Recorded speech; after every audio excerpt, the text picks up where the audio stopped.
Alright guys, today I'm going to do a review of these 3 Farmers roasted chickpeas. I got this on the Amazon Prime Day, so it was on sale.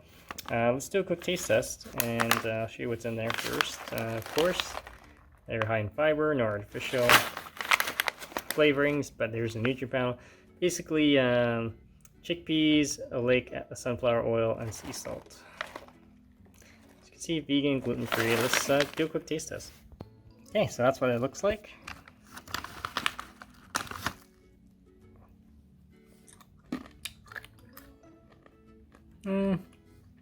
Not bad. Kind of dry.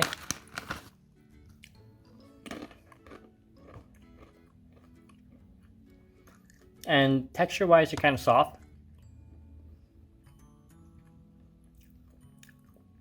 But the salt in there is very minor. Yeah, tastes like dried chickpeas. Okay, if you have any questions, guys, please subscribe to the channel.